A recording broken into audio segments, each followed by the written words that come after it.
इसके पिछले भाग में आप लोगों ने सुना था कि जनक जी क्यों चिंतित हैं। अब आज सुनिए लक्ष्मण जी का क्रोध।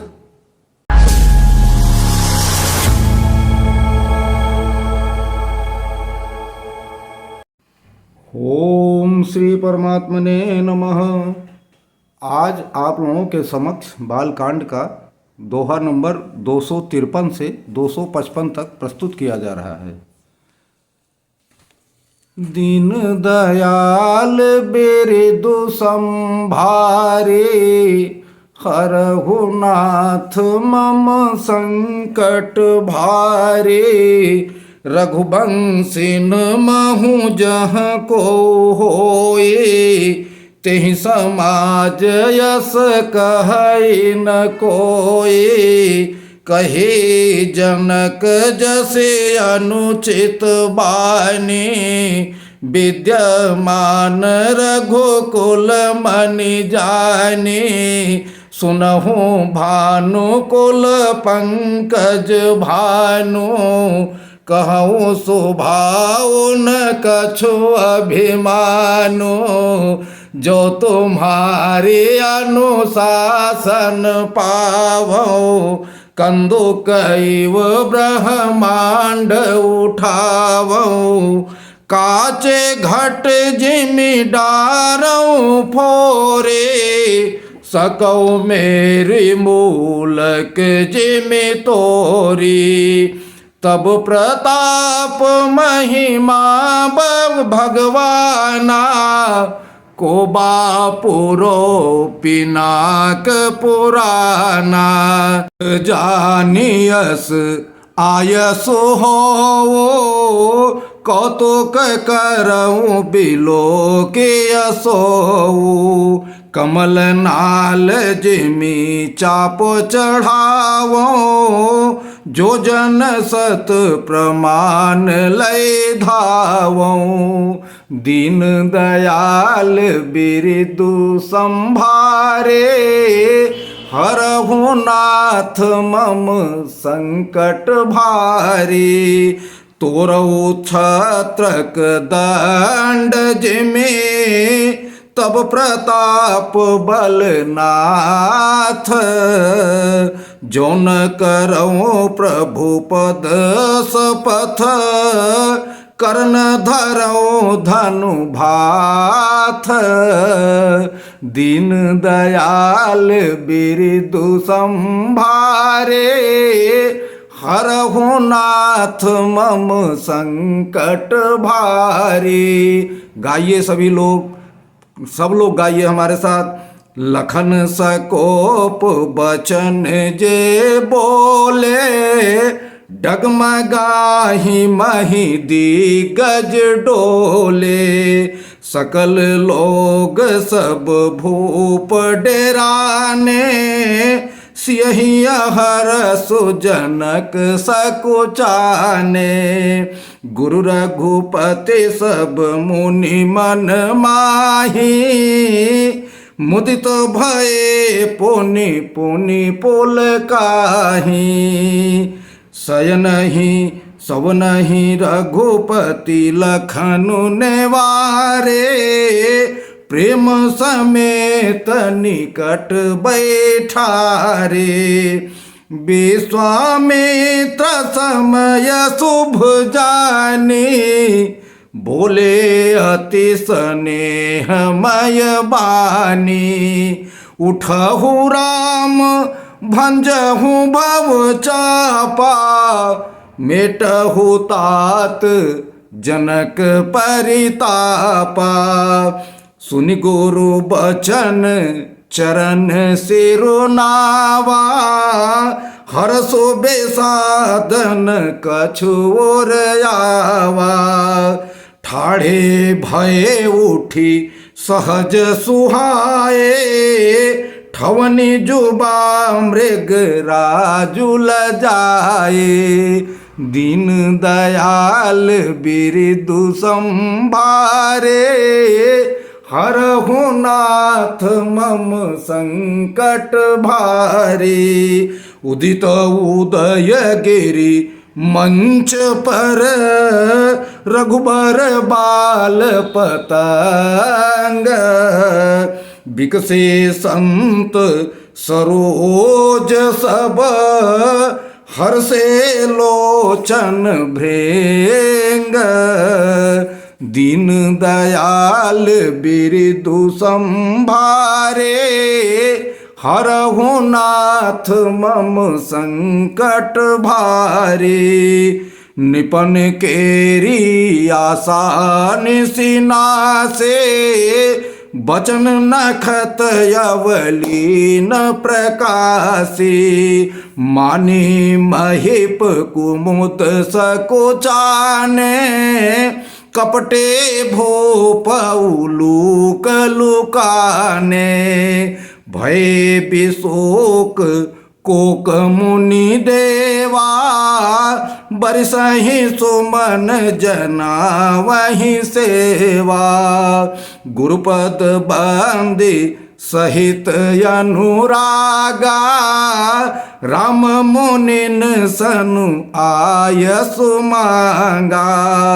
सहज ही चले सकल जग स्वामी, मत मंजुबर कुंजर गामी।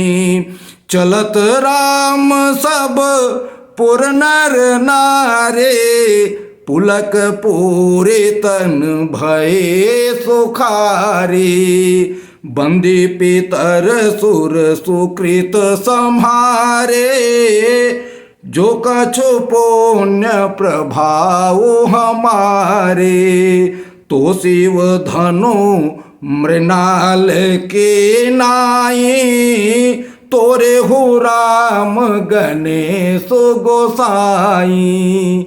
दीन दयाल बिरदु संभारे, हरहु नाथ मम संकट भारी। राम ही प्रेम समेत लखे, सखिन समीप बोलाए। सीता मातु स्नेह बस, बचन कहे बिल खाए। दीन दयाल बिरदु संभारे, हरहु नाथ मम संकट भारी। बोलिए सियावर रामचंद्र की जय। सभी भक्तों को मेरा नमन। गोस्वामी तुलसीदास जी द्वारा रचित इन चौपाइयों का अर्थ इस प्रकार है। गोस्वामी जी कहते हैं कि जहाँ रघुकुल बंसी रहते हैं, वहाँ इस तरह के वचन कोई नहीं बोलता। लक्ष्मण जी बोल रहे हैं कि जहाँ रघुकुल बंसी रहते हैं, वहाँ इस तरह के वचन कोई नहीं बोलता। जैसे रघुकुल मणि शिरोमणि से रामचंद्र जी के सामने जनक जी ने कही, हे सूर्यकुल रूपी कमल के सूर्य, मैं अपने स्वभाव से कहता हूँ, किसी तरह का कोई हमारे अंदर बनावटी वो नहीं है। मैं अगर आपकी आज्ञा पाऊं तो ब्रह्मांड को हम गेंद की तरह उठा लूं और कच्चे घड़े की तरह फोड़ डालूं, सुमेरु पर्वत को मूली की तरह तोड़ डालूं।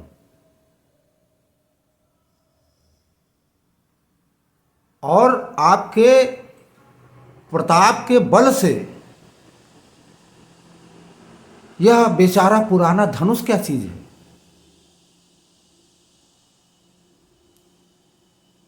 अगर आपकी आज्ञा हो तो मैं कुछ खेल करूं, उसको भी देखिए। आपके बल प्रताप से इतना मेरे अंदर बल है, ताकत है कि मैं इस धनुष को कमल की डंडी की तरह 100 योजन तक ले जाऊं और आपके ही प्रताप से इसको हम कुकुर मुत्ते की तरह तोड़ डालूं। यदि ऐसा न कर पाऊं तो आपके चरणों की शपथ कि मैं आज से धनुष और तरकस को हाथ तक भी नहीं लगाऊंगा। इस तरह गुस्से में जब लक्ष्मण जी की बातें सभी लोग सुने तो पृथ्वी हिलने लगी, दिशाओं के हाथी कांपने लगे। जितने वहां राजा बैठे थे, नर नारी बैठे थे, सब डर गए। सीता जी के हृदय में हर्ष हुआ, जनक जी सकुचा गए, और जो मुनि लोग बैठे थे और श्री रामचंद्र जी वगैरह जो थे उनको बड़ा सुख मिला है। वो बार बार पुलकित हो रहे थे। तो श्री रामचंद्र जी ने इशारों से लक्ष्मण जी को मना किया और बुला के अपने पास में बैठा लिए। उसके बाद शुभ समय आया तो विश्वामित्र जी ने प्रभु श्री राम से कहा कि हे राम, उठो, शिव जी के धनुष को तोड़ो, जनक जी के संताप को मिटाओ। तो प्रभु ने जब गुरु के वचन सुने तो वो ऐसे उठे जैसे एक शेर उठता हो, उठ के खड़े हो गए और उनके चरणों में वंदना करने लगे। ऐसा मालूम पड़ रहा था कि जैसे बाल सूर्य जब उगता है ना तो संत रूपी कमल खिल जाते हैं। राजा जितने थे वो सब मुरझा गए, उनकी आशा रूपी रात नष्ट हो गई। कपटी राजा जो थे उनके जो है वो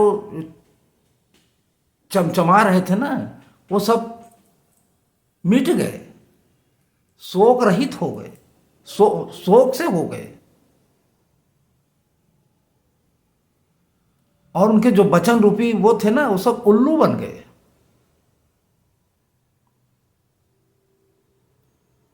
इस तरह जो है जब रामचंद्र जी खड़े हुए तो उसके बाद प्रभु रामचंद्र जी ने मुनियों और गुरुओं से आज्ञा मांगी। आज्ञा मांग के ऐसे चले जैसे मदमस्त हाथी चलता है। और जब चले तो देवता लोग ऊपर से फूल बरसा रहे हैं प्रभु के ऊपर। और वहां जो विवेकी राजा बैठे थे वो सब खुश प्रसन्न, नर नारी जो बैठे थे वो सब सुखी हो गए। और वहां के नर नारी जो है ना अपने पितरों देवताओं को मनाने लगे कि अगर हम लोगों के पुण्य में से भी जरा सा भी प्रताप बाकी हो तो हे गणेश गोसाई, रामचंद्र जी जो है वो इस धनुष को कमल की डंडी की तरह तोड़ डाले। लेकिन सीता जी की माता जी जो बैठी थी उनको उनका वात्सल्य रूप देख के बड़ा उनको अंदर से वो हुआ। उन्होंने और सखियों को अपने पास बुला के और अपने समीप बैठा लिया और विलाप करने लगे। विलाप करके कुछ वचन बोलने लगे। अब वो वचन क्या बोली, उस वचन में क्या है, ये अगले भाग की चौपाई में है। इन चौपाइयों का अर्थ यहीं तक संभव हो रहा है। अगले भाग में जो भी चौपाई आएगी, जो भी अर्थ बनेगा, उसको हम आप लोगों के सामने जरूर सुनाएंगे। तब तक के लिए जय श्री राम, राधे राधे। बोलिए सियावर रामचंद्र की जय, पवन सुत हनुमान की जय।